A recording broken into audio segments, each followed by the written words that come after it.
Yeah, hi everyone, good evening, welcome back. Yeah, I'm sorry I had to delay the class for some time, right, Hannah? Okay, so let's get back to our discussion. Okay. So today we have to complete. Yeah, good evening, guys. Okay, welcome back. So yeah, all good, all good. Yeah, there was a need, and that was the reason I delayed the class. It was important. Okay, so anyway, let's get back to our discussion, right? That's a good thing. Okay, okay, chalo. Okay. So now yesterday we were talking about. Let's get back to our discussion. So we were discussing. Technically, we are discussing group the timeline A, right? Time frame A. We are in time frame A, right? And till this point, we have discussed the 4 dynasties and then Harshvardhan, right? Harshvardhan. Then yesterday we were discussing Chalukyas. And we discussed mainly most important king, one king if you remember, that is Pulkesin. Pulkesin is the founder, and then Pulkesin II is the one who basically you can say gave the, you can say, is the bedrock or is the main support system of the whole Chalukya dynasty. Right. After that we realized that he has established his own brother, and a new dynasty was coming out, that was Chalukyas of Vengi. Right, Chalukyas of Vengi. But Vishnuvardhan will not be active very much over here. He will declare his independence once his brother is gone. But this Chalukyas of Vengi will be more effective in your group B, or basically time frame B. Right, and then we were talking about the third Chalukyas, which will be more active in your time frame C. Right, those will also be called as Western Chalukyas, but effectively your most, the better connotation will be, we should call them Kalyani Chalukyas. Right, again. So this is A, B is Vengi, and C is your Kalyani Chalukyas. This is currently we are talking about Badami Chalukyas. Right, and here we discussed it is not only about the story of their dynasty, but also about other things. For example, this is the era where we realize that yes, Sanskrit is important, no doubt, but along with this, Kannada is picking pace. Right, Kannada is also growing. So Sanskrit and Kannada, two languages are important over here. Other than that, we also realize that this is the spot where Vesara style of temple architecture. Right, this is growing, and this is started from caves only. Initially, we discussed some caves. Also, we are also realizing that this is the era where Buddhism, right, especially if we see in South India, Buddhism and Jainism both are declining, but Jainism still got some support in South India. Right, though both are declining, but Jainism has some support in South India. Right, other thing which we was about Pallavas. Right, so their founder is Simha Vishnu. But two kings which were important for us. One is Mahendra Varman I, and then his son Narasimha Varman I. And then after some kings, there's another king called Narasimha Varman. Technically, only these four were important for us. Right? He's also called as Rajsimha. Yeah, there were more kings in the dynasty, but we are only interested in these four. Yeah, so let's get back from here. What? No, this seems smooth, very smooth to me. Mahendra Varman, not Mahendra Bahubali, Mahendra Varman. This is the way we remember both of them, son and father and son. Yeah? Is there a glitch? How many of you facing any glitch? No, we fixed it in the morning, in afternoon actually. Thoda sa, right? Thoda sa, acha. Okay, let's continue. Right, I hope this will not be very severe. Right, so let's continue with the discussion. So yeah, so this part, Chalukya part we had discussed, and now we were discussing Pallavas, and we were discussing the contribution of Pallavas, right? Cultural contribution of Pallavas technically.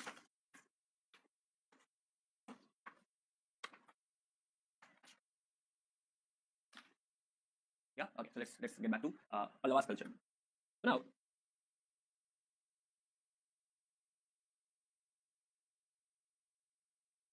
Pallavas. Now, one thing they have contributed is technically they have given us a Pallava script, a new script, right? Which will become Grantha script, Grantha script, and this will also be mother of so many South Asian languages. This is script basically. Right. One contribution is Granth script. Second is about language. Now here we realize that this is the era where both the things are important, right? And this is common for Chalukyas. This is common for Chalukyas and it is common for Chalukyas and Pallavas both, right? And this is the language. Sanskrit. Growth of Sanskrit is important. That's one thing. And second, growth of Tamil is important.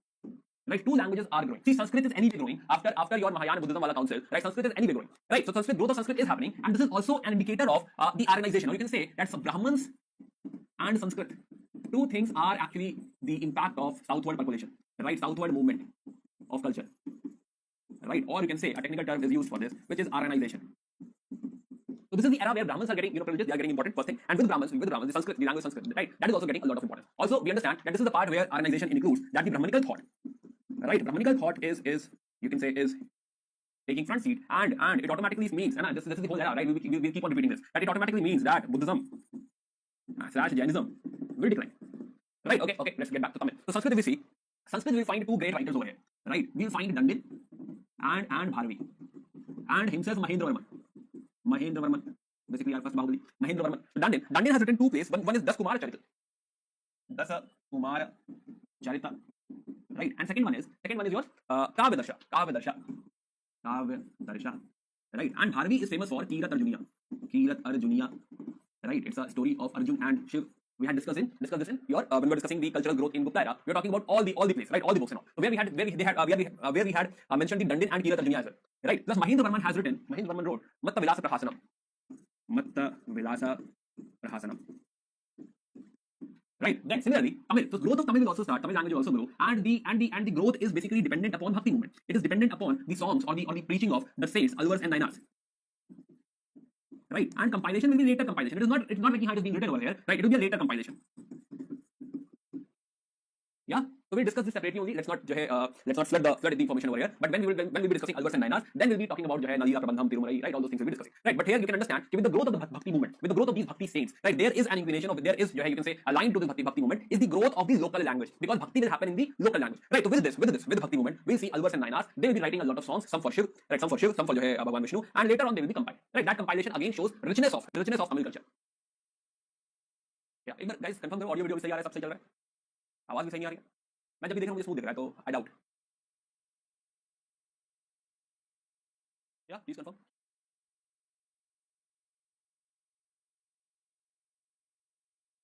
या all okay.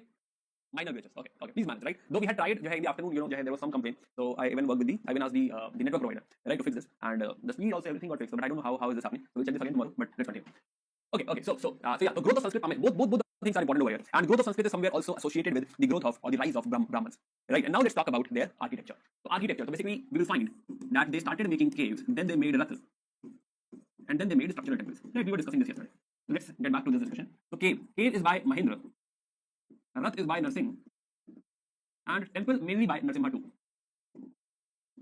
Right, these three are important, and this is also the development of the temple architecture. This is leading to Dravidian temple architecture, Dravida school.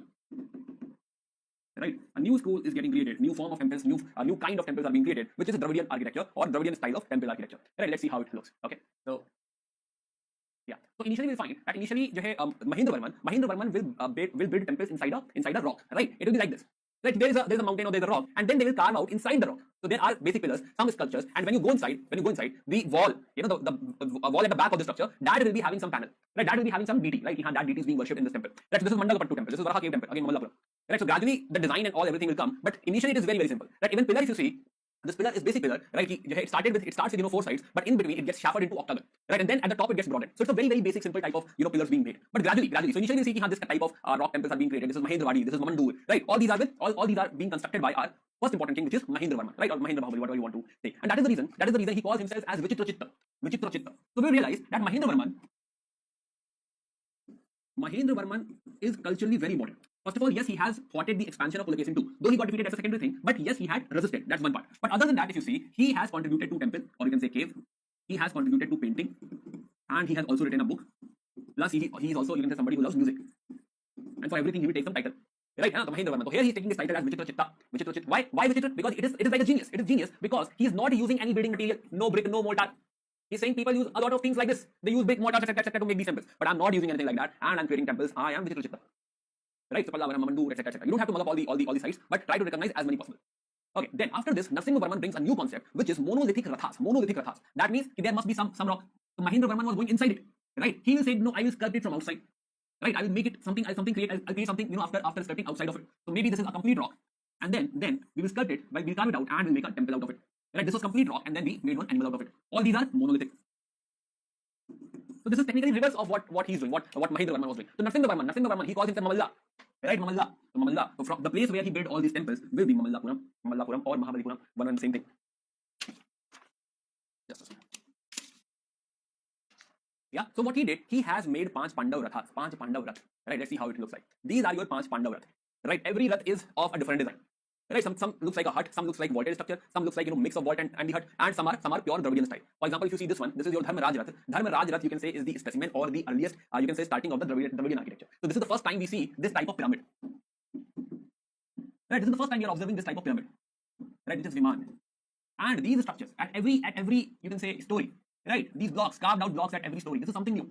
right? And again, this capstone is Shikhar, right? And then you can have pillars, you can have multiple designs over here, right? Also, one more thing which you can observe over here, that the pillars over here now has some lion over here. It looks like that the pillar is actually standing on the head or the shoulder of the lion, right? And it's coming out of the shoulder of the lion. It looks like that. So the pillar, this lion in the pillar becomes very, very important, right? It becomes like art. It becomes like, you can say, trait of Dravidian architecture, that a pillar should have some animal like this. Are you getting the point? There is a pillar like this. Some mandap, some pillars. So pillars are there, but pillars are basic. Pillars are everywhere. But this pyramidal structure with the shikhar, and then we'll see some mandapa as well. So this is like start. This is the first time we are observing that some blocks like this or pyramids like this are being made. So this is the, you can say, start of. This idea came. This idea now will become very, very prominent. And from here, this prototype will be expanded. Right. So yeah. So this is the contribution of Narasimha Varma. What he made Rath. He made Rathas. So it is not directly cave to temple, but cave to Ratha. And now we will go for the structural temples. Right, we'll go much deeper. I'll show you all the 5 rathas. I'll also show you which rath has what sculpture, but that discussion we'll have in culture. Right, where we roam around all the, there's one more Draupadi Rath, then Arjun Rath. Right, Draupadi Rath has close to Draupadi Rath you'll find, at the back of Rath you'll find one bull as well. Right, so we'll talk about all the details, but not over here. Right, let's fix it right now. So yeah, so this is wall shape. Right, this is wall shape. This is also wall shape. Right, you say wall shape when it is like linear and like a box which can be open. So it's a wall shape. Right, so this one is Bhim Rath. This is Nakul Sahdev Rath. Also this is very, very famous Krishna butter ball. Right, butter ball. Okay. This is again Ganesh Rath. Again other rathas as well. So also here you find one art gallery. Right, this is one open gallery. When you go to Mahabalipuram, this is facing towards the sea, and behind of it, at some distance, you will find all these rathas. Okay, so now in this art gallery, this must be like a show. If somebody when passes, some trader or some new foreigner comes to this place, when they're passing from here and on this road, on this street, they will see such a beautiful sculpture. That's the whole intent, whole idea over there. Right now, this is also called as Arjun penance. It is called as Arjun penance. Right? Why? Because it is believed that there is Arjun. Not very clear over here, but let me show you. Yes, here. Yeah. So here is Arjun, who is actually doing tapasya, who is actually worshipping his god, right? And waiting for the god to appear. So that is the reason it is also called as Arjun penance. Plus, this is also termed as descent of Ganga. Descent of Ganga. Right? It is believed that this is actually Ganga coming down. Right, and all the gods, everyone is basically, observing this, watching this event when Ganga is coming down from heaven to earth. Right, descent of Ganga. So Bhagirathi has, so maybe he's Bhagirathi. Right, Bhagirathi has you can say done worship for a very, very long time, and then he got this vow, then he got this vardhan that Ganga will go to earth. Right, so this is also termed as descent of Ganga. Okay, again, let's move forward. So now after this, you'll find structural temples. Right, now you'll find temples made up of different slabs, different building materials. Right, so structural temples. Now again, there are 2 types. One is Rajasimha type, other is Nandivarman type. This is important for us. He is Narasimha Varman II. Narasimha Varman II. Now 2 famous temples are attributed to Rajasimha or Narasimha Varman. One you have already seen, Kailash Nath temple. Right, if you go on the sides and even on the back, right, you'll find such you can say pandals where inside there is some story, some sculpture which is basically showing some, you can say, event. Right, and some kind of story it is portraying. And also this story is technically coming from Matavilas Prahasana, written by Mahendra Varma. So every this panel has some story, right, from all the sides. If you go this way, also you can find some at the back. And it's well sculpted, very, very beautiful, very, very beautiful temple. Also, now you realize that things are changing over here. Now the pillar, now the original pillars are not here, but this pillar, which must be original, right? Now this pillar has a lion, but it is some modified lion, right? It looks like, lion plus horse. So we also realize that in our temple architecture, we will also find a lot of mixed angles, right? Sometimes elephant, lion, horse got mixed, some bird or some animal got mixed and sitting over some places, right? Some demons and all, right? So we will have such kind of construction. So this is called as Yali. Very, very common feature if you go to any South Indian temple, and especially if you go to, let's say, Rameshwaram or any South Indian temple, most of the temples you find Yali, right? Yeah, okay. So another temple associated with Rajasimha or Nandivarman II is Shore temple. Shore temple. Now the real name is different. It is devoted to Shiva and Vishnu, and accordingly the name is there. But Shore temple because it is on the shore. Right? Idea is when ships will pass by, it is exactly on the shore. And on the shore, right? You can go to see from here. Right? So now the idea over here is that when a ship passes by, right, they should be able to see this view. Right? What a beautiful temple they have made. Right? And the Mahabalipuram or basically the Mamallas or technically the Pallavas, how great they are. Right? And they have made such beautiful aesthetically, you can say, important temples over here. And also behind this, you will see, just behind this you will find this, you can say, this art gallery as well. Right? So these are the main temples. Other than that, there is one more which is related, connected to Nandivarman II. Nandivarman II built this Vaikuntha Parma temple. Again, bigger form, but Kailash Nath looks much better than this. Okay, so these are the contribution with respect to your the Pallavas, right? Other than that, yes, they have contribution in music, dance, painting as well. So painting, Sita Navasar paintings, right? They are of Pallavas time. Sita Navasar paintings. Plus there are inscriptions, Kudu Miyan Milai, Hirumayam, right? These inscriptions tell us that they are very much interested into music as well. A lot of instruments are mentioned, Yazi, Mridangam, right, Murasu, and some type of musical instrument. And also it tells us that Mahendra Varman and Narasimha Varman, they are experts in music, they knew music as well. Right? In temple sculpture, we find a lot of statues dancing. That shows us that they were aware of the dance as well. Monolith is mono means one, lith means rock. Right? That is monolith. So monolith, these rathas are monolith. This is technically just one rock. It was one rock, and from that rock, this has been sculpted out. Right? And it is pretty amazing. So you realize actually it is some rock, big rock, right? And from that rock they have sculpted this temple. So every temple is technically one rock only, and that is the reason it is monolithic. The monolithic rathas. Are these temples important to remember? At least recognize, right? At least recognize. Right? Arjun descent they had already asked. Right? Descent of this Arjun penance they have already asked. Okay, so fine arts and all we have already seen. See, Mahendra Varman took one more title because he's a painter. He needs a title, right? He needs title for everything. So he has taken one more title, Chitrakar Puli. What a beautiful Chitrakar I am, right? How good I paint, right? So Chitrakar Puli also, the one more title he has taken, right? And plus for painting, he has also written a book, which is that China Chitra, the China Chitra, right? Yeah. Okay, so this is your Pallavas. So we are done with Pallavas as well. And let's see this question. So now see, this is the style of UPSC asking about chronology. Right, in a correct chronological order. If you understand where, if you understand the interrelation, if you understand when or which time frame has what, right, or is having which dynasty, then it's a very, very simple question. So rise of Pratiharas under King Bhoja. No, we have not read it yet. But establishment of power under Mahendravarman I. Establishment of Chola power by Parantaka I. Pala dynasty founded by Gopala. Right? So if we associate all the stories, such questions are very, very simple. Very simple. And you don't have to mug up any time. Any time you can say any year or something. It is not at all required. So UPSC will definitely ask such types of questions where year is not important. Right? Year is not important, but the story is important, right? How they are connected and how Gopala and Bhoja story are connected. That is something which will tell us, also which time frame, A, B or C, right? And maybe when we are talking about Chola is in B zone, right? It is not in A zone. So definitely it should come after Mahendravarman, who is in A zone, right? In fact, all the other three are not from the A zone. So answer should actually start from 2. Right? So 2 are already eliminated. Even you have not read anything, right? But you know, everything else must come after Mahendravarman, right? So you have already marked at least two answers. 2 options are already out. A, acha, okay, maybe. But let's see. Of course, Gopala came before Bhoja, so it should be 4 and then 1. So 4 and then 1. So it should be C. Yeah. Last should be 3. Yeah, Chola should be 3. Last. A should be the answer. No, C should be the answer. Right, that should be the correct chronological order. C should be the answer. Pala dynasty founded by Gopala is there. They have founded. So must be close to 750. Right. Whereas Bhoja is a later king, not the founder. Right. So he must come after Gopala. Right. We don't care which year, but he's the founder. Right, and he comes later. Of course, if he comes later, the Gopala came first. Yeah, the 4 should precede 1. The 4 should precede 1. The C option automatically. But it's okay. You have not studied the other kingdoms yet. Yeah, understood? Yeah, let's see. Okay. Now. So I'm giving you some homework. Pandya dynasty, a very, very small dynasty. I want you to read, right? Again, social crisis and agrarian changes. A transition from ancient to medieval. You need to read. It is nothing I've already taught you. It is all dependent upon land grant. Right? As we are moving from ancient to medieval, your land grant is getting more important.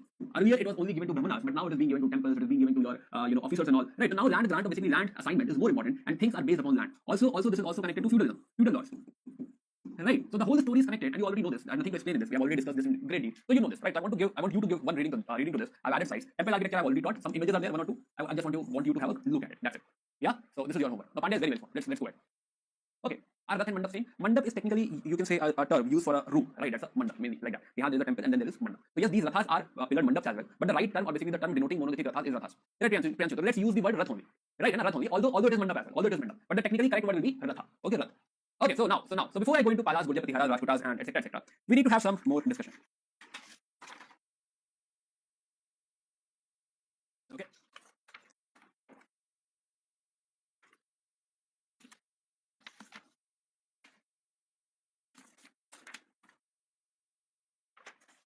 Okay. So before we get into the B zone, right? This is your B zone now. We need to enter into B zone. And before that, getting back to Chalukyas, adding few things to Chalukyas. Right? My request is please take notes or use these slides later. Chalukyas. So Chalukyas, adding few things about their administration. Though many of the things are obvious, right? You expect that to happen, but still, just to have that clarity, and especially it is the point where we have just moved out of ancient India, right? And that is the reason I want to have more, you can say, clarity at this point of time, right? Okay, so let's talk about the Badami Chalukyas, and we are going to talk about their administration. Okay, so now, again, first obvious thing, king. King is the center, right? He is the core, and that happens in every kingdom. Yeah, king is the core of the empire. They have wild boar as their symbol, right? Which shows their connection with your Vaishnavism, right? Wide boar, because this is connected to Bharavatar. So this shows connection with Vishnu. Yeah. So Chalukyan dynasty, we realize that it is very close to Vishnu, or at least initial phases must be close to Vishnu. Right? Okay. So king. So yes, it is monarchy, and king mostly should be hereditary. This goes without saying. Right? It should be hereditary. Right? Yeah. Primogeniture, when the primogeniture is a term used when the eldest son becomes king. Right, primogeniture. The primogeniture is, you can say, a basic idea of Indian kingdoms where the eldest son becomes the king. Now, it is a very, very popular idea, but not well followed. Right? Even in Ramayana as well, it is being popularized. Basically, it is being shown that Bharat will not rule without his brother Lord Rama. Are you getting one? Bharat has apprehensions. Bharat will say that the throne belongs to my elder brother Ram. Right? So the whole kingdom belongs to Bhagwan Ram only. So I will not rule, or if I will rule on the behalf of Lord Rama. So I will keep his slippers on the throne, and just on behalf of him I will be ruling. It is still his kingdom. So right, that is the concept of primogeniture, where you believe that the eldest son of the king becomes the king after the death of the king, or basically he's the one who succeeds. So primogeniture will not be followed. Right? Will not be followed. I can say no, not strictly being followed. Right? Though there is a concept of Yuvaraja, somebody like intern who will be trained in law, who will be trained in Puranas, who will be trained in Dharma Shastras, Dharma Sutras, right? Who will be trained in fact religion, so that he has good understanding of law, he has good understanding of philosophy, he has good understanding of religion. Right? So that Yuvraj training will happen. Again, this is not something very new. We already saw that Yuvraj being posted as governor. Remember, Yuvraj was being posted as governor, and this is happening from Bimbisara, when Ajatashatru was placed over Champa. Right? So this is basic, that you need to train the eldest son, or you need to train the Yuvraj, whosoever is going to become the king, whosoever is worthy of becoming the king. Yeah. Okay. So Yuvraj. So yes, training of Yuvraj. This is basic. This is common. We are expecting this. Also, do we understand that this kingdom will be dependent a lot upon Samant, the Samantas, feudal lords? Right. So there will be a lot of dependency, because this is happening. We know this started from Gupta era only. So here as well we are realizing that there will be a lot of dependency. right? Plus, uh, if we talk about army, they have a small standing army, but it will be supplemented by your feudal lords. Accepted? This is happening again from the Gupta period only. Yeah, okay. Now something new over here is Pulakesin had navy as well of 100 ships, which is big, right? 100 ships, and he used to attack by using his navy. So this is something new. We can see Chalukyas have navy as well, right? Overall revenue. What is the major source of land revenue? What is your expectation? Major source of land revenue? Sorry, question is wrong. Major source of revenue is land revenue. Okay, so revenue major source is land revenue. Why, sir? Why? Because we know that economy has declined. It is not that great, and being an agrarian country, agrarian economy, we were always dependent on the land revenue. And also after the decline, after the Gupta, we have seen that economy has declined, and we are not flourishing that much. So now we know that the major dependency is upon land revenue. That is basic. Okay. So now one more thing, we need to add over here, that the rule is based upon Dharma Shastra. Rule is based upon Niti Shastra. Dharma Shastra and Niti Shastra. These books are being followed for the rule. Also, the Brahmanical connection is important, and they will be conducting yajna. We remember Ashwamegha Yajna, right? Ashwamegha, then Vajapeya, then one more yajna is for Agni, is Agni Stoma. Right, it's the worship of Agni Stoma. So such kind of sacrifices are also being done to establish. Basically, they are from the Brahmanical domain, right? So they will be conducting Vedic sacrifices, right? So Ashwamedha, Vajapeya, Agni Stoma, right? Plus again connected to this only. Now we are realizing that this kingdom, it will have some educational centers called as Ghatika. So Ghatik are technically learning centers, and here we will be teaching Vedic learning, Vedic teaching. So Ghatikas. Yeah. Okay. Now king will also be giving land grants. This is obvious. Land grants to Brahmins. Yeah. So yes. So Brahmins are getting privileges. Brahmins are getting land grants. This is also happening over here. Now let's talk about the provincial side. I hope you have noted this. Let's add provincial administration to this. Pulkesin 2, right? Pulkesin 2 had navy.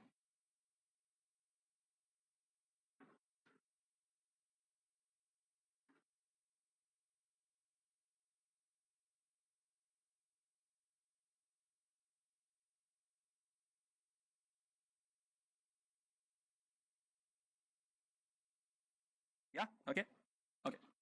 So now let's talk about provincial administration. Provincial administration.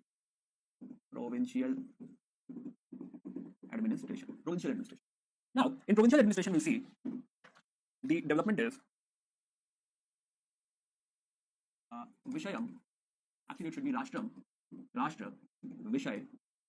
Vishay, Bhukti, and then your gram or town, village or town. Right? And if we go as per that diagram, so we understand that it will be divided into Rashtra, right? So that will be provinces. Then Vishay is technically your districts, right? Basically, we can change it like Rashtra is more like empire. Vishay is more like a province. Bhukti is more like a district. Like this.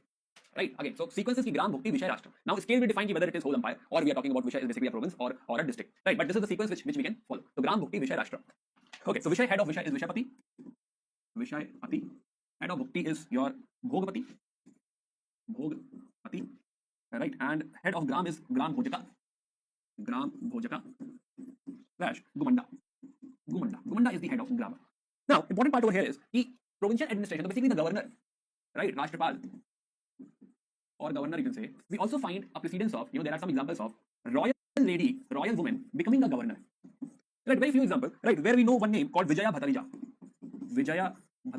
Now this is a good precedence, so we should know this, and a good exception. But it is not like a common thing, right? There is only one branch which used to do this, and they used to make their royal woman the provincial governor, right? So Vijaya Bhattarija is one example we know. So Vijaya Bhattarija basically belongs to the royal family, and she is placed as a provincial governor, right? She is placed as a head. Okay, so now the important part over here is that these gram, right? These gram are important. Now these villages are important. We realize that the power is very much decentralized, right? So that is the reason it has been so much decentralized that we need to understand that what is happening in a village, right? So let's talk about a village over here. A village, gram. Right, Grama. So basically, I'm picking this topic both in Pallavas and Chalukyas because we want to establish that what is happening or what are the important things in Gram. Right. So Gram has some village officers. That means government officers, not those who are living in village. Right. Not like somebody selected for panchayat by election or something. No, proper officials. So we have proper officials in village, and this is something important, and that shows that center is trying to, you can say, reach out to the village. Right. And though not a good idea, though it is very expensive as well, but they are trying to actually reach out to the villages. They are trying to have somebody in a village of the government side of who is basically officer. Right. So we have officers like Gram Pohis. Right, POHIS. We have officers like Grama Pudas, right? Then we have one officer which is directly appointed by king, very very important, which is Kamunda. Kamunda slash Pokigan. Both are same. Pokigan. Pokigan. Right. Very very important. Very important. Directly by king. So now you can understand it's not an easy job to appoint someone, to hire somebody by the king, to somebody, king is going to hire someone for a village. It's a big thing, right? It's not easy. So yeah, to Kumanda, Pokigan, right? Directly being appointed by the king, very, very important. Plus there is revenue official. Revenue official. Called as Nal Kamundas. Nal Kamundas. Right. Also, we are discussing this. We realize this. If we know some, we know at least, mostly all. Reason ki the other organization or the other kingdom coming after Chalukyas, right? Let's say Rajputas. It will be more or less like this only. Right? It will be more or less like this. So they are basically copying from Guptas, Harshvardhan, and your Pallavas. Right? So it is a mix, and some from Katakas also. Right? So if we understand this part, we also understand, the successors will have similar names, or maybe some spelling here and there. Like for example, Nala Kamunda, so maybe it will become Nagdamunda. You get my point. So if you understand this thing, you will also be able to relate with the other names, and that is the whole idea of this exercise. That maybe this is cumbersome, maybe it is a bit tiring, but if we do this, maybe if we get like 2-4 more marks, that will be super helpful. Right? Okay. The revenue officials. Then Mahatras. Now we also see that there are some important village men. Right? Some not other than chief village men who are called as Mahataras. Mahataras. Right? Then there is a group / committee who looks into law and order. And these are again important people, similar to Mahatara only. Mahajanam. Both sounds almost same, right? Mahatras and Mahajanam. Mahajanam. Right? Jan and Mahajan. Jan is basically common citizen. Right? Mahajan is somebody superior. Right? To Mahajan. Then there is one more official who is Karana. Karan Arjun. Right? Karana is accountant. Yeah. So Grama we are observing that there are so many people managing things, and center directly is involved in Grama. Right? Head of the Grama we realize is Gram Bhojaka. And Gram is being administered directly, right? Not only by the king but by the people themselves. So both are contributing to the administration.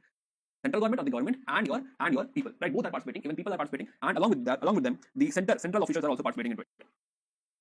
Yeah, okay. So getting back, so king, a lot of things about king was expected, right? We know how all these things should happen, right? Army, small standing plus feudal levies, we understand that part, right? But navy is something we got to know. Navy. So they have Pulkesin II had a navy as well. Plus the kingdom is dependent upon, because there is rise of Brahmanism, there is increase in the privilege of Brahmins. So we are understanding that Dharma Shastra, Niti Shastra, there will be dependency on these books for running the kingdom, right? Also land grants to Brahmins or privileges to Brahmins, we understand that part, right? Other than that, Ghatika is again learning center for Vedic teaching and all, right? Major land revenue, that is again basic, we know that part, right? Again provincial side we realize that there is some exception, there are some women provincial governors as well, right? Other than that, Grama Bhukti Vishaya Rashtra, right? This is the sequence we'll follow, and everybody has head, but Grama we realize there are people coming from, there are officers coming from center, somebody directly from center, right? And they are the ones who are handling the village administration, along with the people who are Mahajan, Mahatara, along with the Gram Bhojaka. So this is the administration part. Now let's talk about economy of Chalukyas. Again, economy, we understand the dependency is on agriculture only, right? But again, Chalukya land, if you see this part, it's not a very very fertile land, right? So we cannot have a lot of agriculture as well. This is not at all conducive for great empire. Right. Anyway, your trade and all is declining. So dependency on trade anyway cannot be there. Plus agriculture is something you are expecting, but this is not a great piece of land. Right? It's not very, very fertile. So here you find one of the factor or one of the thing on which they will be dependent upon is what? If we expand, if we get more money, if we get more booty, right? They are basically, yeah. Okay. So they find they are dependent upon war as well. But trade, it's not like there is zero trade. Let's talk about trade as well. So there will be very less long distance trade, but whatever we have, let's talk about that. So important ports, if we see ports. Important ports are Chaul, right? Again, same as Satavanas, Mangalore, Kalyan, then Puri. Similarly, partner, if we see partners. Again, the trade is not overwhelming. It's not like we have a lot of partners, so we are doing a lot of trades. No, that is not the indication over here. But yes, we are trading with Persia. We saw some ambassador as well. We are trading with Greece, then Sri Lanka, then Cambodia, Southeast Asia side. Then we are also trading with China, Burma. Again, this is mainly for MCQs, right? So we are trading with all these countries. Other than that, imports. Now it automatically means that Pallavas are also trading with all of them, right? Automatically means, right? If they are able to trade with Chalukyas, these countries will also figure out how to trade with Pallavas. So no doubt about that they will be trading with Pallavas as well, right? So automatically we can understand that the same trade will happen with Pallavas. Now again, imports. So we are importing a lot of things. So we are importing silk from China, right? China. We are importing from Africa. We are importing a lot of things: ivory, sandalwood, ivory emerald. Just ivory is fine. Okay, Malaya we are importing sandalwood. And then from Persia, this is important, very very important. From Persia we are getting horses. This is super important. We don't have great horses being breeded in India, and we'll be importing a lot of horses from Persia. Right? Similarly, exports. If we see exports, we are exporting some silk. We are exporting wood. We are exporting precious stones. And yeah, that's it. That's good. So silk, wool, precious stones. Right? You can also write cotton and a cotton. Yeah. So all these things we are exporting.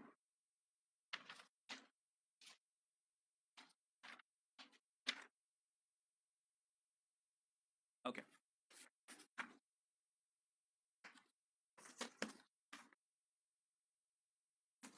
Okay, so Chalukyas we are done, and let's add few things to our Pallava discussion as well.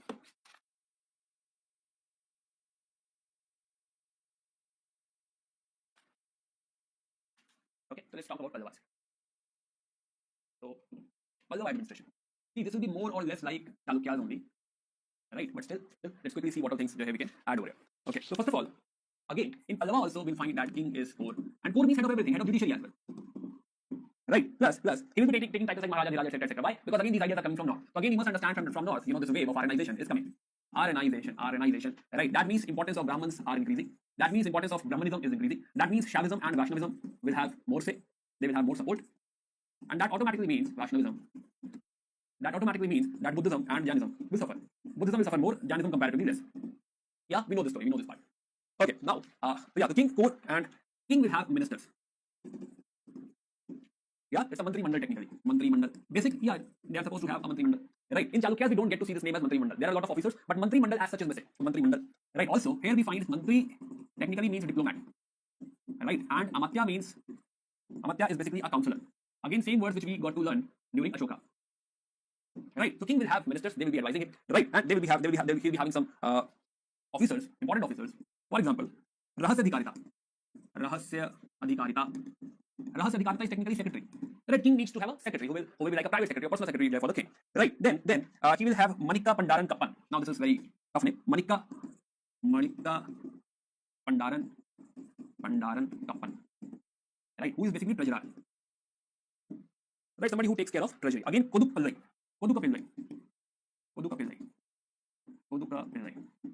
That is officer of gifts. Somebody who takes care of what to give to whom. Koduk Pillai. So these are important officers over here. Now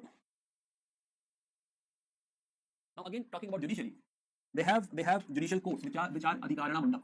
Adhikarana Mandap is technically court, and then there are judges. Right, judges are called as your Dharmadhikari. That's simple, right? Dharmadhikari means judges. Okay, Dharmadhikari. Now taxation, if you see over here, taxation important source, yeah, always taxation, and it is 1/6 to 1/10. This is the share being fixed. 1/6 to 1/10 is the state share. Now this 1/6 to 1/10 will be collected by the head of the gram, and they will give it to the state. This is how this money you take. This belongs to center, but there will be some tax which will be collected by the village for the village.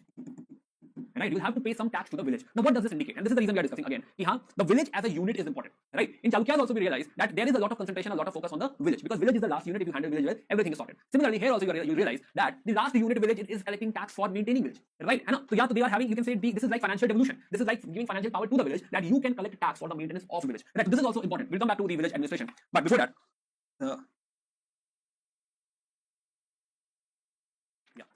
we need to talk about land grants, because land grant is something which is soul of this era.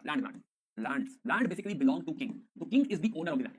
Right, now here king can give this land to revenue grant to officer. Right, instead of salary, I can give one land to one officer and say that this is your salary. Whatever money comes out from it, that is your salary. So revenue assignment to the officer, this can also happen.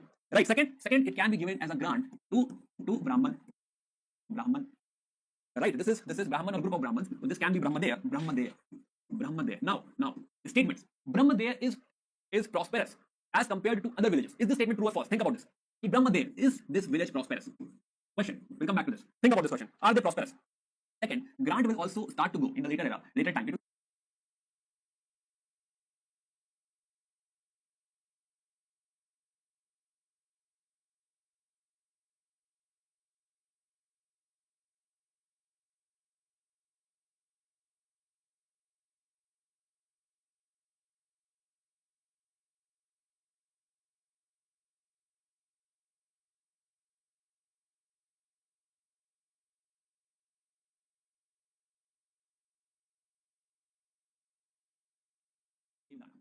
Devdan, but not very much prevalent in Pallavas. But the Pallavas will have a lot of Brahmadeya. They have a lot of land with Brahmas. Right, now when temples get a lot of land, again, will they prosper?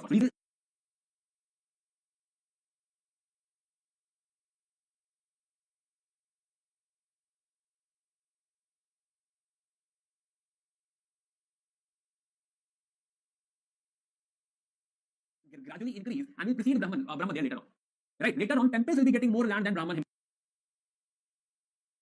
Why? Because temples will become custodian of the land, and there will be better management, because like it will be like place where a lot of funds can be holded, and that is how temples will become very rich. So South India temples will not be only for the sake of worship, but they will become a center of economy. That they will become bank. They will start participating in economy because they will be having a lot of funds. Because first of all, they will have a lot of land. A lot of land means a lot of money coming to them, a lot of money pouring on temples, and then they will be investing into it, right? Because they have funds, so they can invest, and that is how.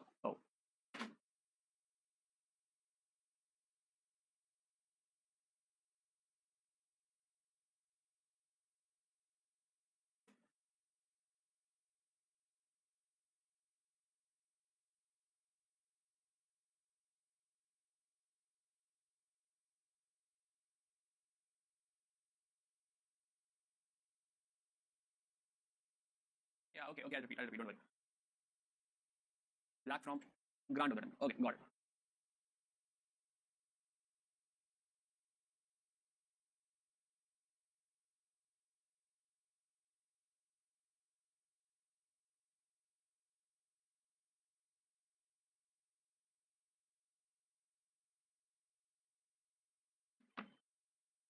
Okay, okay, asking team to have a look into it.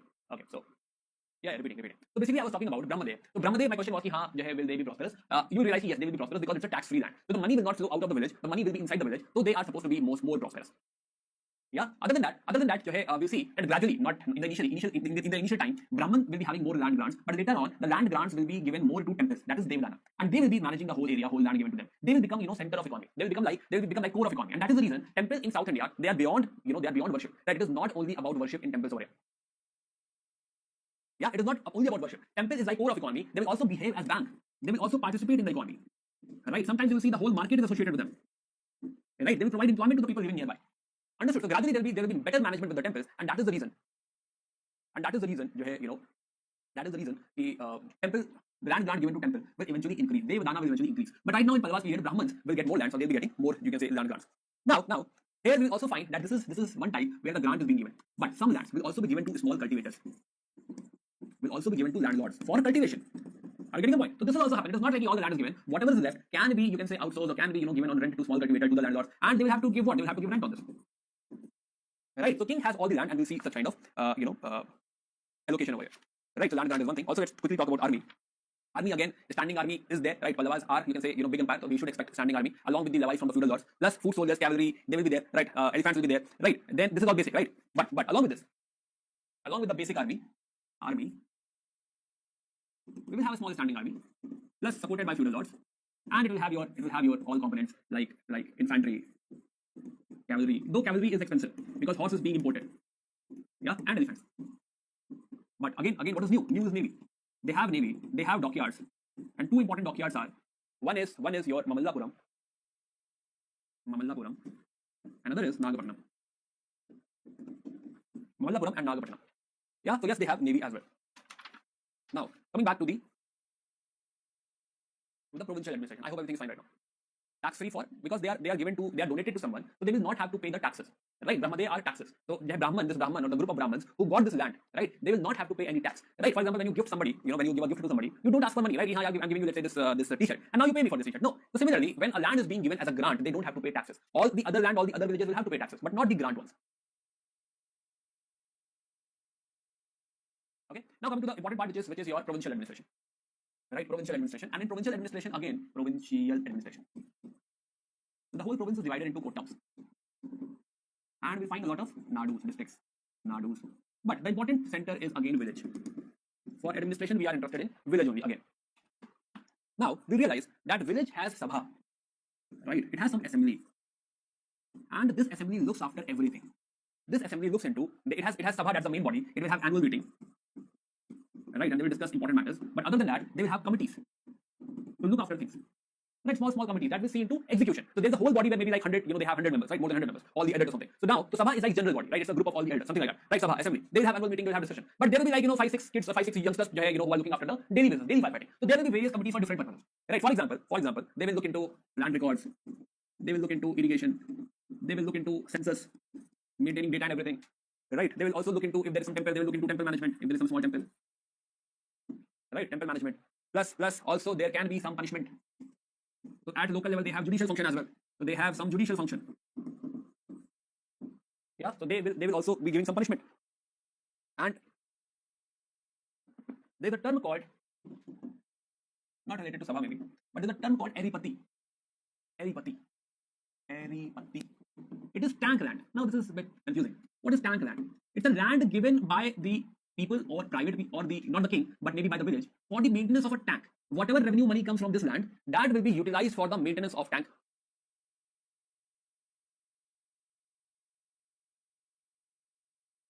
Understood? Yeah. So Eripatti is a land given for the maintenance of tank. So tank irrigation. So we realize that tank irrigation is super important. Plus it also involves rainwater harvesting. So this rainwater is being used for filling a tank. So there must be a tank, right? So first of all, it is made so that it gets all the rainwater. So it is filled by the rainwater. So it's a rainwater harvesting system. Plus there is a distribution system as well to various fields. So there is a distribution system. And of course, the committee will look into all this. And we realize that there is Aripati land, and whatever money comes out of the Aripati land, that money will be invested in this, right? That money will be used for the maintenance of this land. Also, you realize that it is not as simple. There is proper brick lining. Brick mortar lining is there. Right, so that the water does not seep inside and can be utilized later. Yeah, so again, unique feature. Other than that, this tank, there will be a lot of wells. Again, used for irrigation and drinking purpose. Irrigation, drinking water, yes. Yeah, so administration part, we are done.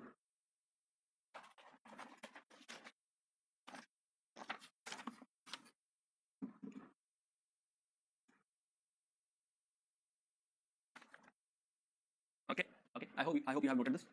Yeah. Shall we go ahead? Yeah, shall we? Everyone? Great bar? No, not great bar as such. Yeah, brick lining like great bar. Yeah, that is correct. Good.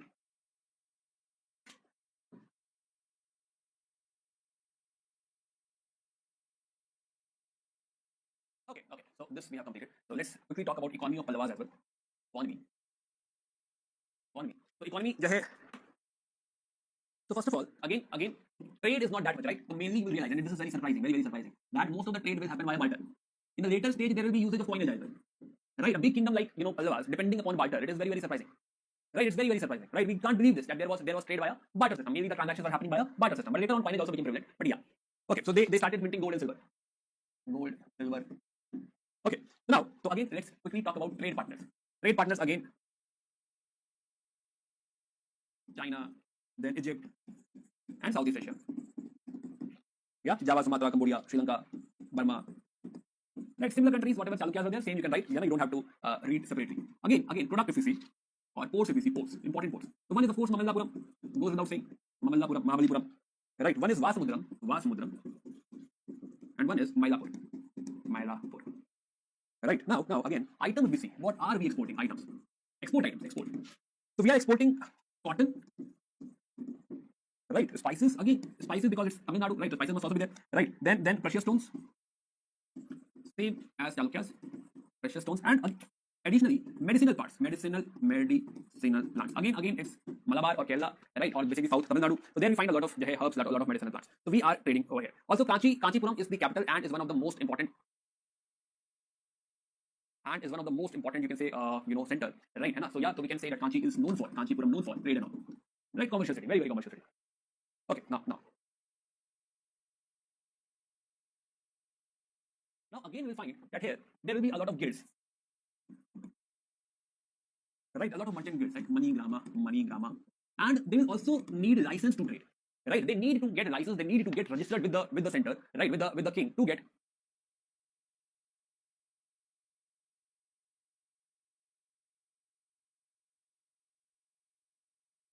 So now they also need to get license to trade. So they cannot be like anybody can start a guild and start trading. They need some license as well, right? Also traders. So traders, if you see traders, there are few names with which they are being called. For example, Sudesi is from this country, and then there are Nanadesi are foreign traders, right? Foreign merchants, foreign traders. Plus, we will also see a lot of movement towards Arab traders. Gradually, Arab traders will also become important. Now, what will start to happen after some time? That our traders will not be very relevant, and gradually they will become intermediary. They will supply material to, let's say, Arab traders, and they are the ones who will trade. We will not go and carry things. After some time, we will just become supporters. Our traders will just become, you can say, intermediary, and we will buy things and sell to these Arab traders. Right, so gradually Arab traders will take over. Right, so we are moving into the direction where the Islamic invasion will happen and trade from Arab will happen. Mylapore. Yeah, chalo. Okay. So now, yeah. So let's move to our B zone.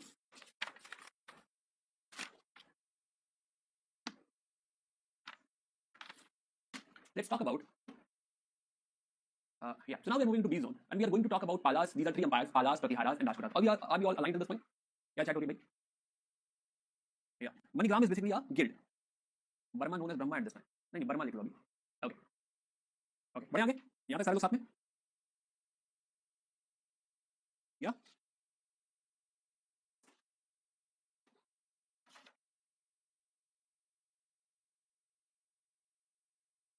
just one more fact. जो महेंद्र वर्मन थे, Mahendra Varman was initially Jain, right? But then he was converted to Shaivism, and after this conversion, he was somebody against Jainism. So he destroyed a lot of monasteries and all.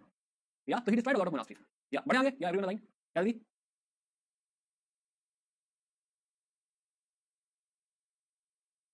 Okay, got it, Diptesh. I'll share the Excel only. Yeah, Shitosh, tell me.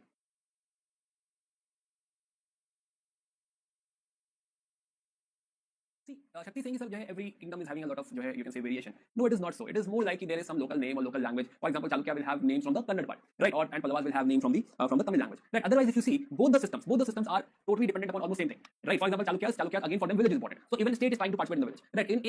In Pallavas also you see the village is important, village assembly is important. So they are the one. So here state participation is not much, but you are realizing that the Samiti or the Sabha or the local level or the local people, they are the one who are taking care of everything, right? And so it is not that tough. It is like you are studying these things for the very first time. So that is the reason there is some resistance, right? We don't know how this is happening, but we are just observing that now the decentralization of power or under this feudal you can say way of ruling, right? In this feudal way, gradually the villages are getting importance. Reason center might not be strong enough to take care of the villages, or not strong enough to actually have centralized core power who can dictate things, who can tell people what to do, what not to do. Instead king is very much dependent upon the samantas. King is very much dependent upon the feudal lords of the kingdom, and he has to align everybody, right? So now when it is decentralized, the power is flowing downwards. The power has flown downwards and it has reached to villages. Especially in South India, this is the precedence, right? In South India, you find that the local administration is much better. Local administration in Pallavas, we are observing that the villages and all, they are maintaining their maintaining their even tanks, right? They are able to do rainwater harvesting. They are able to donate land for the tank management. It is not coming from the king, right? It is not coming from the king. The Adipati is technically not coming from the king, but it is coming from the people themselves, right? They are the one who are arranging. So it is crowdfunding. It is not dependent upon the sources of the resources of the kingdom, right? Also the another element which is dominating over here is land grant. Land grant is changing a lot of things. So the medieval, you can say medieval is basically differentiated based upon land grant, right? Because of these land grants, you realize there are small power centers. You have given land to some Brahman, you have given land to some temple, right? You have given land to some, you can say, group of Brahmins, right? So now there is a different, you can say, vacuum or a different power center which is being governed by a different set of people. That Brahman is leading that land as per his understanding, and that's a tax free land. So when a land is given for a grant, even the people inside that area or the villages inside that area also belong to that particular Brahman. Right, so it is under his management now, or basically it is under temple's management now, how they are going to take it forward, how they are going to manage. Now again, this shows the power has been given. The king has, the king has given the power of managing, power of administering, power of taking money from that particular land. Right, so that center belongs to me, but not exactly belongs to me as a king. Right, king owns that center or owns that land, but now it is not actually his kingdom, his you can say his land. There will be prosperity, there will be, you can say there will be, you can say, flourishment over there, right? But this is likely not under the command or the power of the king, right? So this is the common thread, right? This is the common thread. Why he converted to Shaivism? So basically, there is one monk, right? Appar, Thirunapurasar. So there is a monk Appar, Thirunapurasar.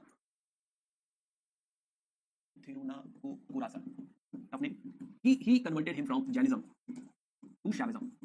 And after this, he will be against Jainism. He will destroy a lot of monasteries. Right. So this is an example which tells us that how Buddhism and Jainism are suffering now. Okay. Let's move ahead. So we are moving into B zone now. So now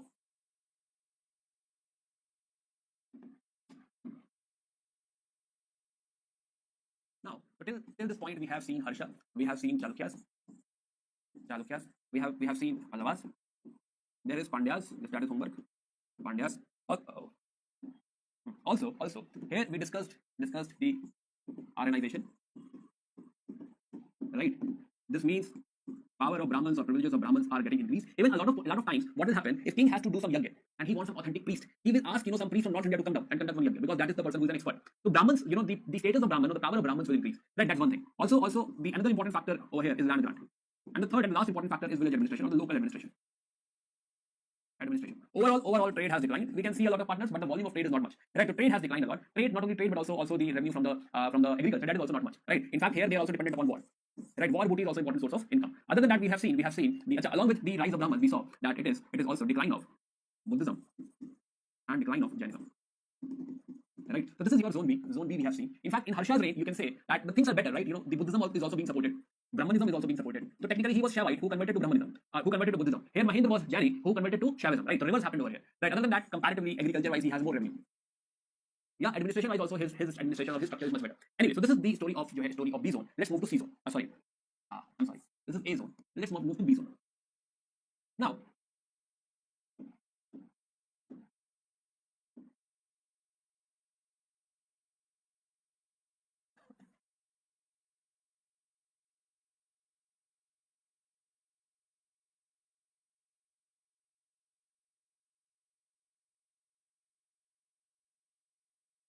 so now we are into B zone.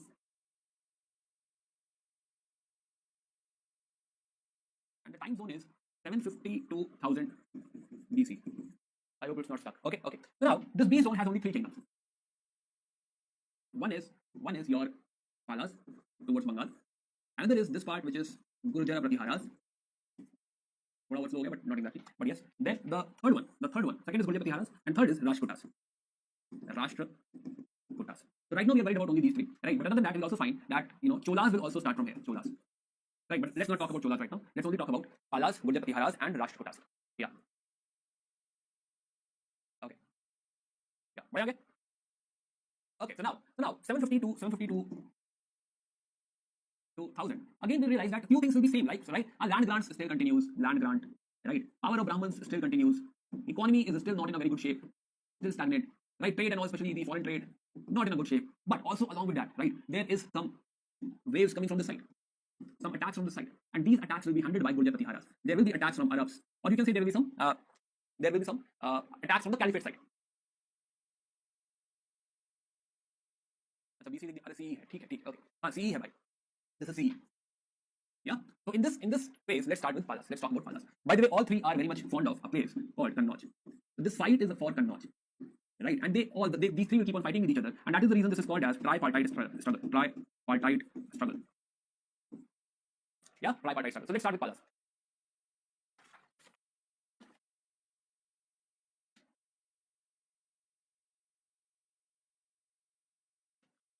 So now, Palas. Again, I made these timelines, right? Where you will be able to relate Palas with Gurjara Pratiharas with Rashtrakutas. You can also take a printout of this, and you can make notes. Ki, Gopala, what all things he did, what all things Dharampala did, what all things Devpala did. Right? Similarly, you can connect it with your Gurjara Pratiharas. Same thing you can do with your Rashtrakutas. Right? So this one printout will be like super helpful for your timeline discussion. Okay. So let's move ahead. So now, the Pala dynasty. So Pala dynasty will actually come at Bengal area. So earlier, the last important king at God was Shashank.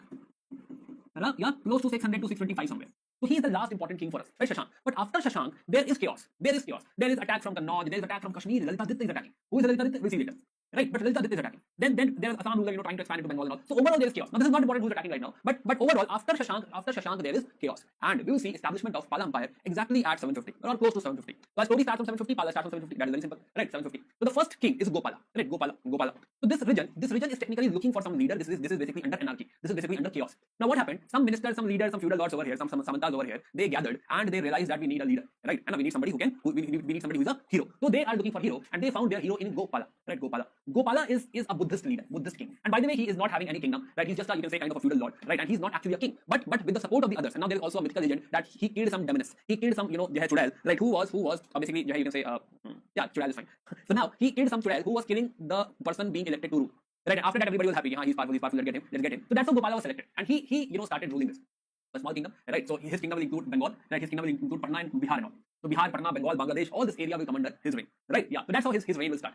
So as per Khalimpur copper plate inscription, Gopala is the one who ended the anarchy in this region, right? Also this person is Buddhist. So after Harshvardhan, again we have somebody in this area, in northern area, especially in Bengal, who is aligned to Buddhism, right? And he's an ardent Buddhist, and he will make one monastery as well, Udantapuri. So again, let's make a timeline. So we are talking about 750 to this 770. First, Gopala. Ruling which side? You can add Bihar and Bengal. Right, Bengal is Bangladesh included. Right, he is the founder. He is Buddhist, and he will make a monastery at Udantapuri. Right, so he's making a monastery at Udantapuri. Udantapuri again is in Bihar. Right, after that he is being followed by Dharampala. Right, so Dharampala is the son of Gopala. So technically the story of three generations. So from 770 to 781. 770 to, technically it is not 781, it will go beyond that. So yeah, so 770 to somewhere close to 810. It is your Dharampala. And then roughly till 850 it is Devpala. So the story is about these three kings only, right? 100 years, exactly 100 years, somehow they managed. So 100-year game, right? So Dharampala. So let's talk about Dharampala. So now Dharampala, again like his father, he is also into Buddhism. Right, just like his father, he is also into Buddhism. So Nalanda University is anyway there, so he will revive the Nalanda University. Plus, there are two monasteries or two universities associated with him. One is Vikramshila, right? Another one is Sompura Monastery. So Vikramshila and Sompura, two things you can write over here. So Vikramshila, Sompura, right? Sompura is in Bangladesh. Vikramshila is your again Bihar. Yeah, so Vikramshila, Sompura plus Nalanda revived. So you realize that other places you were talking about, Buddhism is not getting support. It is basically some support given to Jainism, right? It is basically Brahmanism, then Jainism, and then Buddhism, if there is something, right? But over here you find that Pala dynasty is the last dynasty where we are finding so much support to Buddhism, right? There are monasteries after monasteries. First of all, they have revived Nalanda as well, right? So Nalanda is also revived. Plus now you will find that he will be able to place somebody on Kannauj, right? So Dharampada is one who will be able to place his own person at Kannauj. So we'll see that story, but yes, at least he was able to do this, right? His own leader name is Chakrayuddha. We'll tell you that story, but yes, Chakrayuddha. Yeah, to Dharampal is contributing. Again, where is Dharampal? Yeah, to Dharampal. Then also, so I'll tell you the story. What happened? So let's say there is Dharampal, and Gurudev Pratihara king is your Vatsaraja, and here we had Dhruv.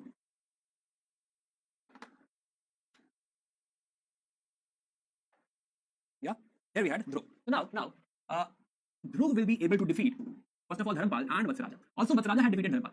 But after defeating Vatsaraj, Dhruv will not occupy Kannauj. He will come back. Right? So Dhruv was supposed. Dhruv is Rajputa. Again, there are three kings. These are contemporary. One is Rajputas, one is Gurudev Pratihara, one is your Dharampala. Right? So Dhruv is your like super commando Dhruv. He's like super powerful. He has some superpower. He is Batman for us. Right? And he will be able to defeat. Vatsaraj. Dharampal was already defeated. Right? So he defeated Vatsaraj. Now Vatsaraj hardly matters. And Dhruv should have occupied Kannauj. Right? He should have occupied Kannauj. We expect that he should have occupied Kannauj. But what will happen? He will return. He has his other issues over here. He will come back. And when he will come back, Dharampala will get advantage. Will get a chance. And he will place his person, his governor, Chakrayuddha over here. Chakrayuddha. Right? So then after some time, Nagbhatta too will come. Nagbhatta. Another Gurudev Pratihara. And he will remove Chakrayuddha. He will defeat Dharampala. Right? So that is a small story behind the fight for Kannauj. Right? Dhruv should have occupied, but Dhruv is not occupied. Right? And so that is a small story behind the fight.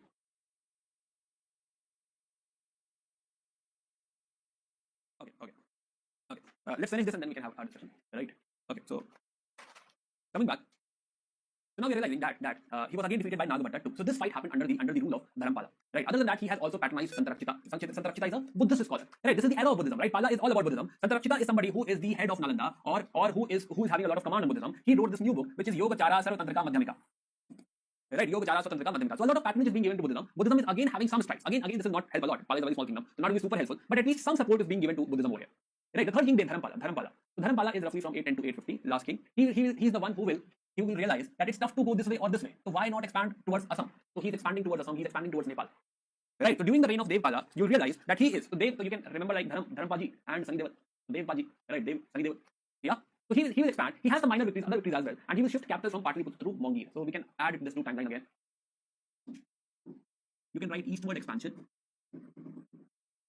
You can also talk about capital being shifted from Patliputra to Mongi.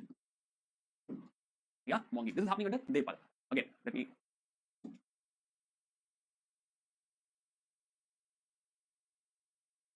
Plus, Devpala is also having foreign relation or basically connection with the Shailendra dynasty. Right? So Devpala is connected to Balputra Dev. Right? Here is Shailendra dynasty, Indonesia.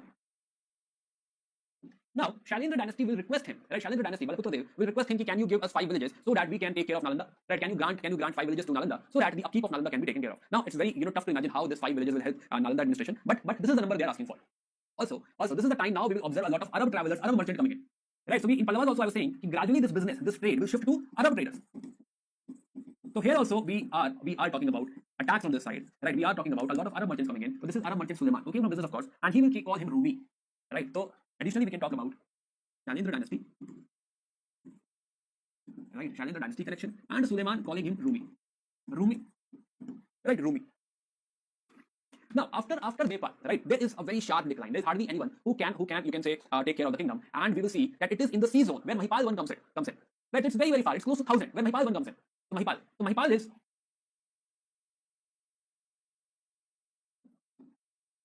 In the timeline, Mahipal comes very late. It comes at almost 1000 in sea zone, right? And a new kingdom. You can say Pala 2 starts. Pala 2, Mahipal 1, right? Mahipal 1. Now Mahipal 1.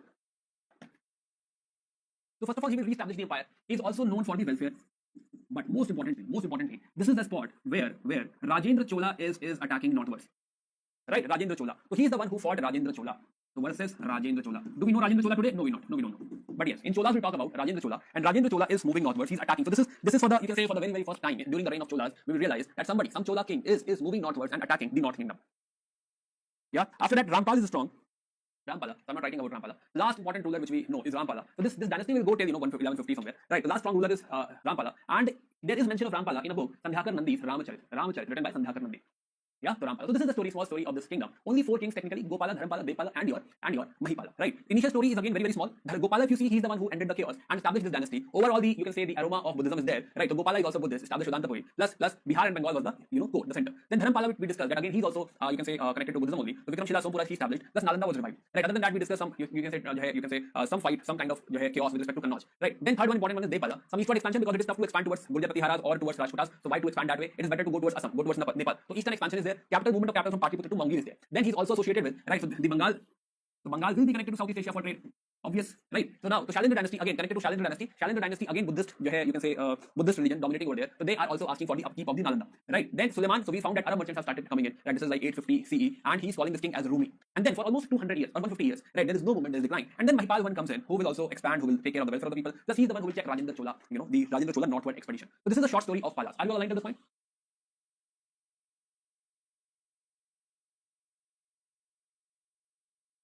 Yeah, yes. Okay. So Vikramshila, basically Vikramshila University. So Vikramshila is gradually will find that a lot of Tantra is also getting incorporated in Buddhism here. And one of the important centers is Vikramshila. And this will go to Tibet. Yeah, so this is the last connection we wanted to make, right, to Buddhism. So let's move forward. The Pala dynasty. Okay. So administration, we'll see all the administration of the 3 kingdoms together because they are more or less same. Right. So we'll see that together only. So again, army as well. So army administration will combine and have a discussion. Okay, if for a quick view, again, king is important. So monarch is again the center, again obvious. But here in Palas, the prime minister or the wazir, the prime minister, the main minister of the king is basically from the Garg family. Almost for the 100 years, all the prime ministers were Garg. Right?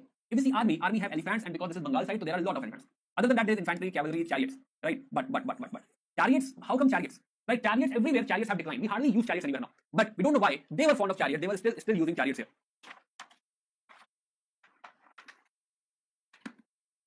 Yeah. Again, cavalry we see, horses. Horses are expensive.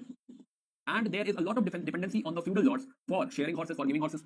Right? Plus, they will hire a lot of mercenary forces. Right? They'll hire a lot of, you can say, groups who will be hired only for fighting. What is mercenary force? Mercenary force, when you hire one army for fighting, it is not a recruitment. It is like, for example, there is some group who is good in fighting. Right? Suppose like Pindaris, right? Pindaris in your modern India, so Pindaris used to fight with Marathas, right? They were aligned with Marathas. So Pindaris were with the mercenary forces. Even to some extent, initial stages Marathas as well, right? So they were the mercenary forces who were hired for fighting. So that was the reason. Marathas were being hired by Bijapur, sometimes they were hired by Ahmednagar, sometimes they were hired by other kingdoms, right? And so mercenary forces. So here also you find the concept of mercenary forces, and these mercenary forces will be hired from Malwa, from Karnataka, from various sources, right? Malwa, Karnataka, you can write from Malwa, Ujjain region, Malwa, Karnataka. Plus, there's the concept of Senapati, that's basic. Kotpal is basically there is fort, and the head of the fort is Kotpal. Similarly, Prantpal is the border guard. Yeah, again, provincial distribution we'll see all together. We'll combine and then we'll discuss. Yeah, okay. Okay, so now the Pala administration. The Pala administration will see that they are having a lot of foreign relations. So we found that they are connected with Sri Vijaya Empire. They are connected with Indonesia, Shailendra dynasty. So that is Sri Vijaya Empire. Right. Plus they will send Vajrayana Buddhism to Tibet. Right, Vajrayana Buddhism. By the way, a lot of students will come from outside of India to this place. Right. Plus a lot of Arab merchants are coming in. Right, so yeah, so you realize they are connected with other countries as well. A lot of foreign relations are there, and there is business, there is cultural exchange as well. Okay, so economy we say economy again, basic feudal economy. Need to discuss this? No.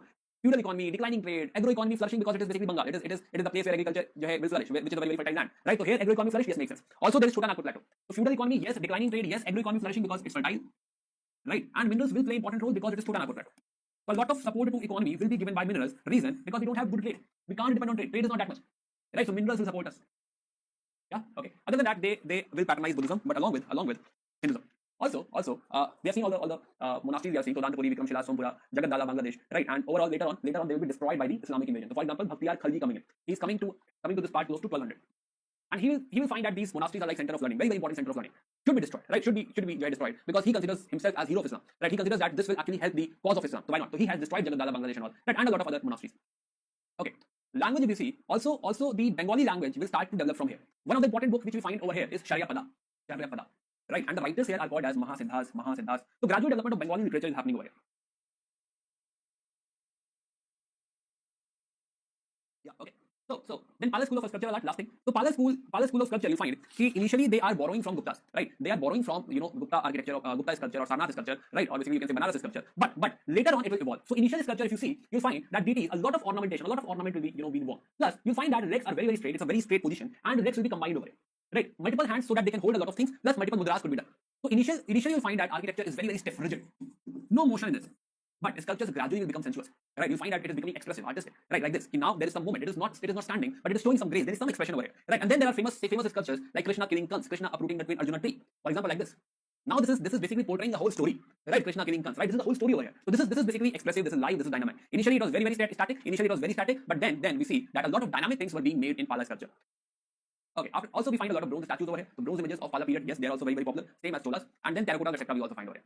Yeah, so this was the question of 2020, why how Pala period is significant with respect to Buddhism. Right, you can try attempting this. So we are done with Palas. Decline of Pala is not important, you can skip. After the Sena dynasty will come, but Sena dynasty is in C zone, so right now it is not important, but give this a reading. Now we can start Gurjapati Haras. Now tell me, what happened? Yeah.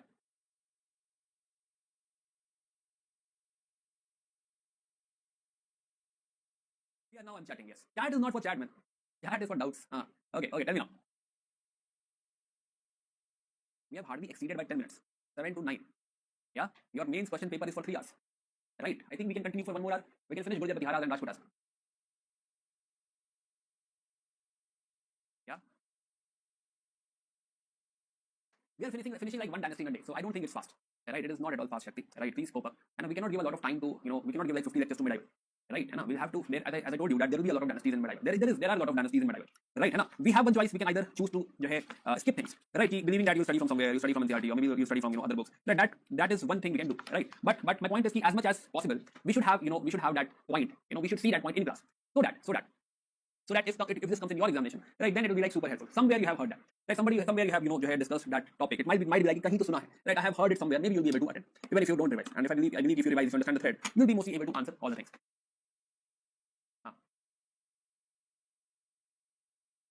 Okay, got it. Okay, so go home, revise whatever we have discussed today, right?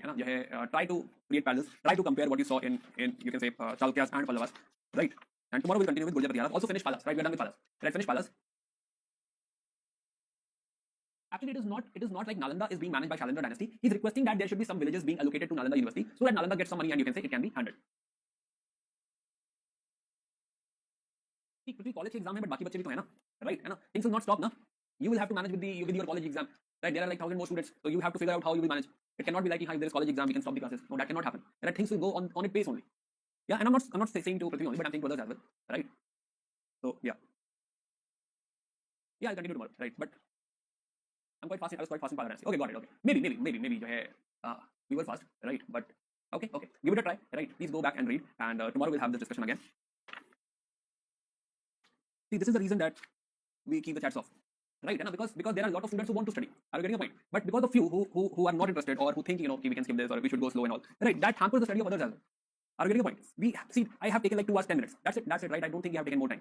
Right? And even if we take, right, this is the important thing, right? You are here to study. You are here to see things which you, if you study from the book, will take a lot of time. Are you getting a point? So please focus. Please, you can say, please increase your speed. Right? Try to catch more things. Right? Try to study. Try to revise. Okay. So okay, let's meet again tomorrow. Right? We'll continue our discussion.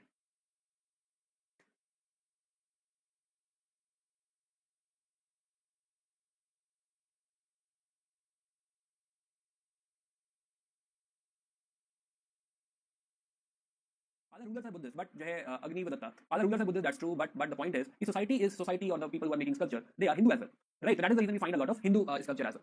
Are you getting a point? Guys, try to understand that it is not only you. There are a lot of students along with you who are studying, right? It's good to raise your point, sir, I need to do this, but there are other 1,000 students who want to study, who are not commenting, who are only studying, right? So try to understand their perspective as well. Yeah. So yeah, and try to increase your speed now. It is not class 11, class 12. Right? Things will be heavy. Things will be like comprehensive. Right? Every kingdom we will try to have as much discussion possible. Every kingdom I try to have as much discussion possible. I try to include other elements. I try to include philosophy, thought process. Right? And which is important, which will be eventually helpful. It might be painful today. It might be very painful today. Right? But the thing is, only alternative is to skip. Right? Only alternative. If we have to discuss this much, then we need time and you will have to increase your speed. I'll give it a yes answer. Okay. Okay, guys, so let's meet again tomorrow, right? And maybe you all can try. Those who are, if you think this is overwhelming, please give a reading to NCERT, a quick reading to NCERT.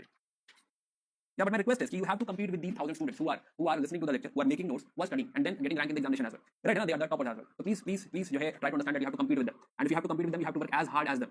Right? So everybody will have to work hard. There is no shortcut. There is no simple way. Without studying this or without you can say studying a subject, skipping a subject, right? It will not at all be helpful. Yeah. Okay. How many dynasties were in Chalukyas? Chalukyas, see, mainly there are 3 dynasties only. Right? Mainly there are 3. First is your Badami Chalukyas. Then we know the offshoot, which is your this thing, your Vengi Chalukyas. But after that, in section C, basically in time zone C, there is one more which is Kalyani Chalukyas. Now there are more towards Gujarat and all, like that of Chalukyas of Lat and all, but they are not the main Chalukyas, right? In fact, sometimes they're also called as Chalukyas, right? Not Chalukyas, right? It's Tillu, coming from Tillu, right? It's Chalukyas. But the main Chalukyas are three Chalukyas only. One is Badami, one is Vengi, one is Kalyani, right? But we'll have more in Gujarat and all. So we'll have that discussion. Yeah. Okay, we can have one arrangement if you want, right? What you can do, you can choose to read, let's say one book, let's say Tamil Nadu NCERT, right? And then I can skip a lot of discussion. I can only focus on the main things, right? And we can go ahead, and that will be like very simple, very easy for you, right? But then you have to read, at least Tamil Nadu NCERT. Right, at least if that much, if you read with the classes, I can keep few things aside, right? And we can mainly focus on the moving parts, and we can go ahead, right? That can be a simpler way to do that. Are we all aligned to it, everyone? Right, we can go for a simpler version, but then you will have to promise that you will give some reading to, let's say, Tamil Nadu NCERT. Right, you will cover whatever we are not discussing from Tamil Nadu NCERT. Are you aligned to that part, everyone? Yeah, I have asked for the current affairs class. I didn't get the update, and I will let you know.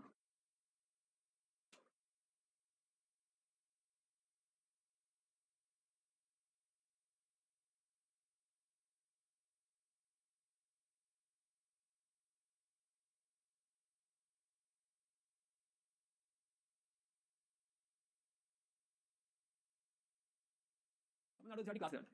If you follow that, I think that will be good enough. And I tell you, whichever point, suppose right now Tamil Nadu NCERT is important because we are talking about Pallavas and all. So Chalukyas, Pallavas, these are good. You can say Tamil Nadu NCERT is good for the sources which are from the South India, right? That way.